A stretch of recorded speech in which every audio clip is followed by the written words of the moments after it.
नमस्कार शेतकरी बंधूंनो. नमस्ते.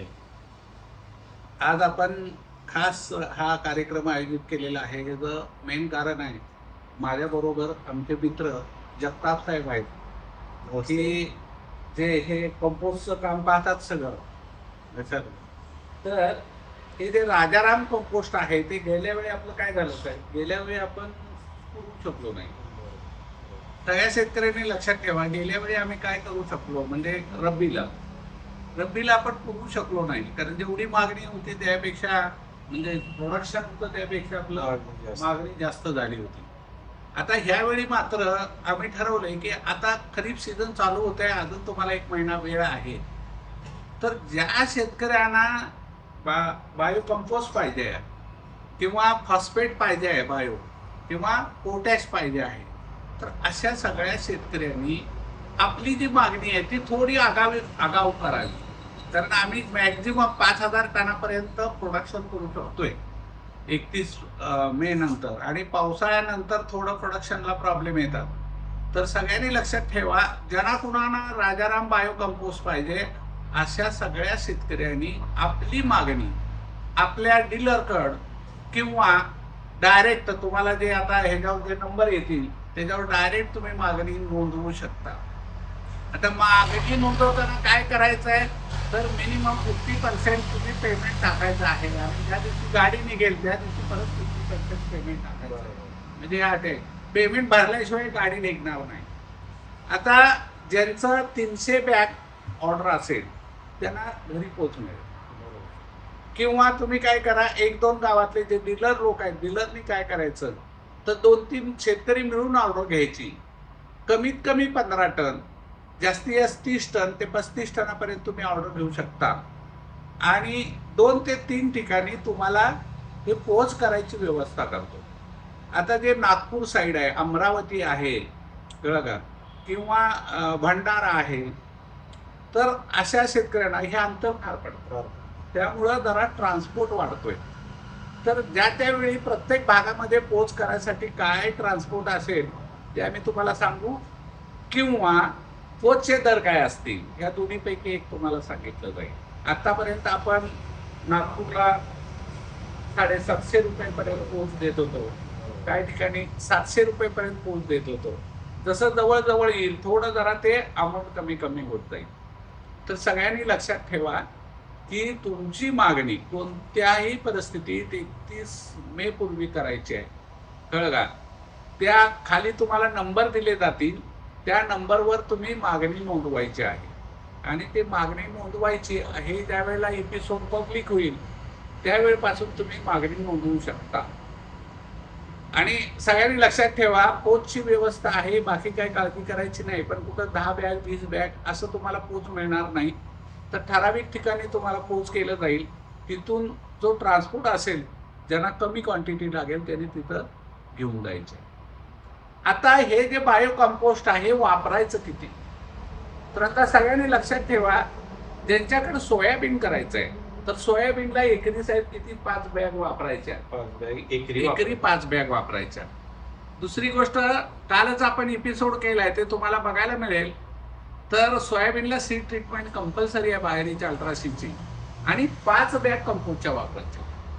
5 बॅग कंपोस्टच्या. तुम्ही काय करा, पेरणी बरोबर सोडा. आता ज्यांच्या कुणाकडे जरा प्रॉब्लेम असेल, लक्षात आलं का, त्यांना समजा त्या पेरणी यंत्रातूनच सोडायचं असेल व्यवस्था, तर त्याच्यासाठी आपल्याकडे ग्रॅन्युलेटेड हे आहे, कंपोस्ट आहे, ते जरा साईड जरा दाखवायचं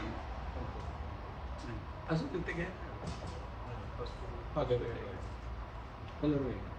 आपण गाडगे साहेब तुम्ही म्हटल्याप्रमाणे, आणि बऱ्याच शेतकऱ्यांची मागणी होती की पावडर फॉर्म मधलं जे आहे ते फळ पिकांना उसाला वगैरे टाकता येतं, पण तूर, हरभरा आणि सोयाबीन सारखी जी पिकं आहेत ज्याला बियाबरोबरच ते पेरणं सोपं जातं, तर त्याच्यासाठी आपण कंपोस्टचे ग्रॅन्युल दाणेदार कंपोस्ट तयार केलेला आहे.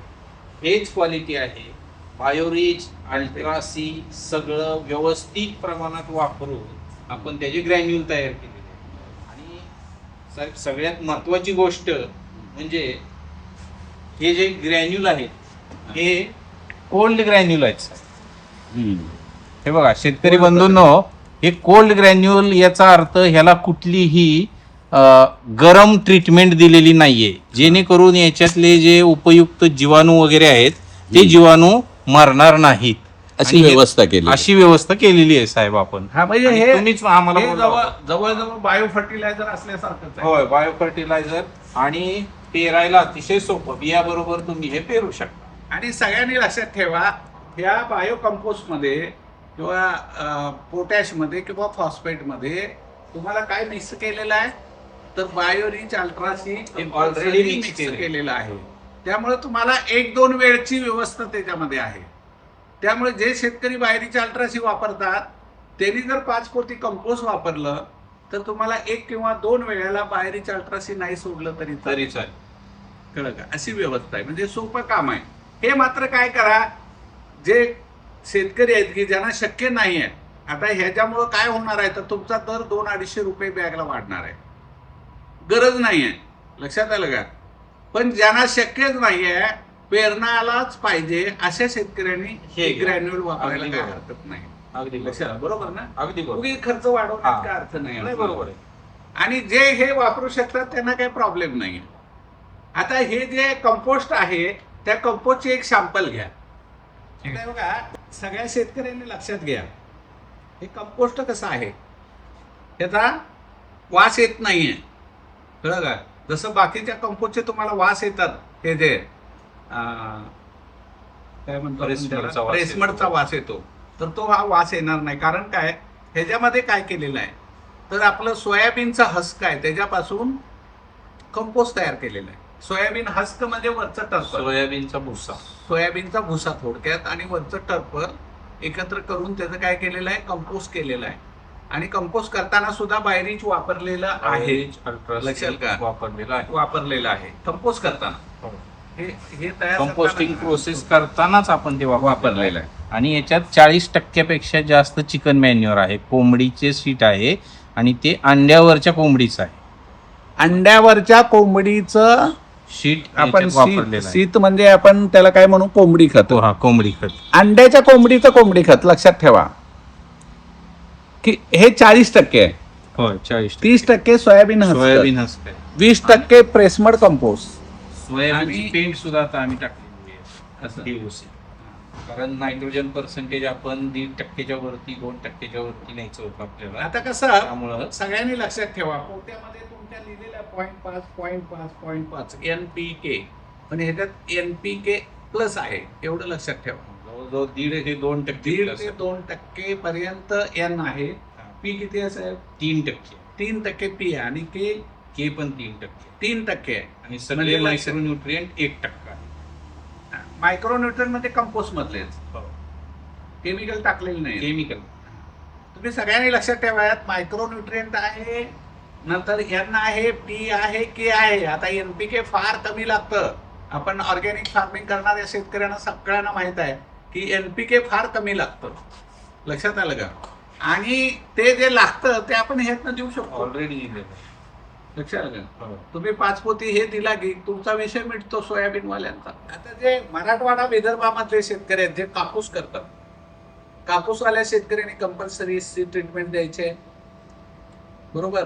दुसरी गोष्ट, हे जे कंपोस्ट आहे आपलं, ते तुम्ही कापसाला 5 बॅग लागणीच्या वेळी वापरा, आणि ज्यावेळी फुलं पडायला सुरुवात होती, म्हणजे 1-2.5 महिन्यानंतर, 2.5 महिन्यानंतर तुम्ही काय करा, परत 5 बॅग वापरायच्या. पाऊस पाहिजे त्यावेळी सीड ट्रीटमेंट द्यायचीच आहे, आणि बाहेरीच्या अल्ट्राशी कंपल्सरी वापरायचं आहे. लक्षात आलं? दुसरं तुम्ही ह्याच्यामध्ये काय करायचं नाहीये.